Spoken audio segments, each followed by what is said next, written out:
तो martial master के पिछले एपिसोड में हमने देखा था कि जीरो क्विंचेन की जीत को सेलिब्रेट करते हुए काफी ज्यादा मात्रा में अल्कोहल पीता है और अब वह नशे की हालत में क्विंचेन को यह बता देता है कि रोयू जी फैमिली के एंसेस्ट्रल ग्राउंड में ट्रेनिंग करने के लिए नहीं गई है, बल्कि जी फैमिली के एंसेस्टर ने रोयू को उस जगह पर कैद करके रखा है।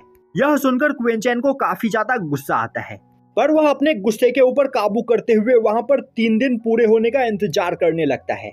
और अब 3 दिन के बाद क्विंचेन जीरो के साथ एक जगह पर आता है, जिस जगह पर जी फैमिली के कई सारे मेंबर्स पहले से ही सुडोंग के साथ मौजूद होते हैं, क्योंकि आज जी फैमिली के ग्रेट एल्डर उन सभी लोगों को अपने साथ जी फैमिली के एंसेस्ट्रल ग्राउंड के अंदर लेकर जाने वाले होते हैं। अब क्विंचेन को देखते ही जी फैमिली का एक यंग मास्टर आगे आते हुए बोलता है, तो क्या तुम ही टाइनू हो जिसने यहाँ पर सुडोंग को फाइट में हराया है? जब मैंने पहली बार तुम्हारे बारे में सुना था तब मुझे लगा था कि तुम कोई सुपीरियर वॉरियर होगे, पर अब तुमसे मिलने के बाद मुझे यह एहसास हो रहा है कि तुम भी यहाँ पर सुडोंग की ही तरह एक लूजर हो। वैसे मुझे यह भी पता चला है कि तुम्हारे पास कई सारे डाओ फ्यूजन फ्रूट्स हैं। जब डाओ फ्यूजन फ्रूट इस जगह पर अपीयर हुआ था तब मैं किसी काम से बाहर गया हुआ था, इसीलिए मैं उस फ्रूट को लेने के लिए नहीं जा पाया, वरना वह सभी फ्रूट्स आज मेरे पास होते। तो मैं चाहता हूं कि तुम अपने पास मौजूद सभी डाओ फ्यूजन फ्रूट मेरे हवाले कर दो। तभी क्विंचेन बोलता है, आखिर मैं तुम्हें अपने डाओ फ्यूजन फ्रूट क्यों दूंगा?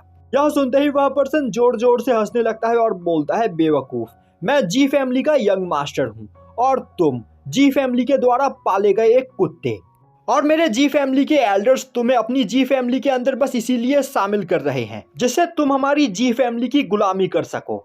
तुम भी यहाँ पर सुडोंग की ही तरह हमारे गुलाम हो।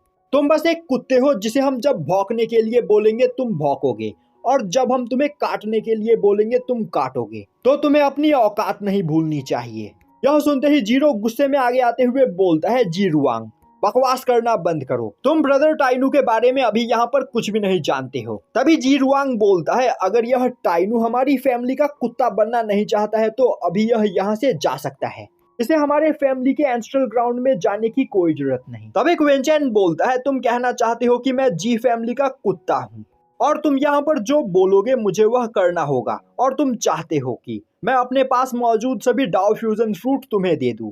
तो फिर ठीक है, मैं तुम्हें डाओ फ्यूजन फ्रूट देने के लिए तैयार हूँ। यह बोलते हुए क्विंचेन जी रुआंग की ओर धीरे धीरे आगे बढ़ने लगता है, जो देखते ही जीरो समझ जाता है कि अब जी रुआंग की खैर नहीं। दूसरी ओर जी रुआंग को लग रहा होता है कि क्विंचेन उससे डर गया और अब वह अपने पास मौजूद सभी डाओ फ्यूजन फ्रूट उसे दे देगा। यह सोचते हुए वह काफी खुश होकर क्विंचेन की ओर आगे बढ़ता है। तभी क्विंचेन उसे एक जोर का थप्पड़ मारता है जिससे जी रुआंग की बत्तीसी टूट जाती है और अब वह घिसटते हुए दूर जाकर गिरता है। वहीं पर यह देखकर जी फैमिली का कोई भी मेंबर उस जगह पर कुछ भी नहीं बोल रहा होता है, जो देखकर जी रुआंग को अपनी आंखों पर यकीन नहीं होता है और अब वह चिल्लाते हुए बोलता है, आखिर तुम्हारी हिम्मत कैसे हुई मुझ पर हाथ उठाने की? आखिर तुम खुद को समझते क्या हो? तभी क्विंचेन आगे बढ़ते हुए बोलता है, आखिर तुम इतने हैरान क्यों हो रहे हो? मैं बस तुम्हें यहाँ पर कल्टीवेशन वर्ल्ड का कानून सिखा रहा हूँ। हमारे इस कल्टीवेशन वर्ल्ड में ताकतवर कमजोरों के ऊपर राज करते हैं और तुम्हारे जैसा कमजोर कल्टीवेटर कभी भी मुझे अपना गुलाम नहीं बना सकता है।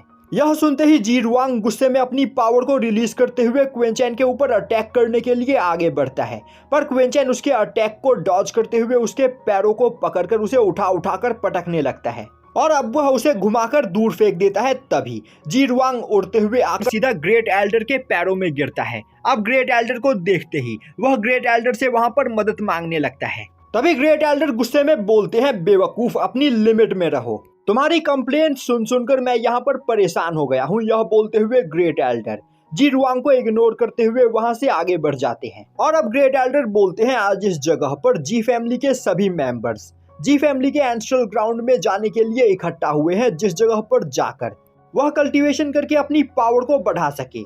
और आज हमारे साथ हमारे एंसेस्ट्रल ग्राउंड में जी फैमिली के मेंबर्स के अलावा 2 और लोग जाएंगे, जिसमें से एक है सुडोंग और दूसरा है टाइनू। तो मैं चाहता हूं कि एंसेस्ट्रल ग्राउंड के अंदर मेरे जी फैमिली के सभी डिसाइपल्स इन दोनों के साथ मिलकर काम करें। और अब ग्रेट एल्डर सभी लोगों को अपने साथ लेकर अपने एंसेस्ट्रल ग्राउंड के गेट के पास आते हैं। वहीं पर जी फैमिली के सभी मेंबर्स काफी ज्यादा एक्साइटेड होते हैं और बोल रहे होते हैं, एंसेस्ट्रल ग्राउंड में कल्टीवेशन करने के बाद यहाँ पर हमारी पावर काफी ज्यादा बढ़ जाएगी, इसके बाद हम और भी ज्यादा पावरफुल बन जाएंगे। अब ग्रेट एल्डर अपनी पावर का यूज करते हुए एंस्ट्रल ग्राउंड के दरवाजे को ओपन करते हैं और अब वह सभी लोगों से बोलते हैं, मैं चाहता हूँ कि तुम सभी लोग मेरे आसपास ही रहो क्योंकि एंस्ट्रल ग्राउंड एक काफी ज्यादा खतरनाक जगह है। और अब सभी लोग एंस्ट्रल ग्राउंड के अंदर एंटर करते हैं। अब उस जगह पर मौजूद एंस्ट्रल एनर्जी और स्पेस पावर को देखकर सभी लोग काफी ज्यादा खुश हो रहे होते हैं। तभी अचानक से उन्हें काफी ज्यादा पावरफुल बीस्ट के चिल्लाने की आवाज सुनाई देती है,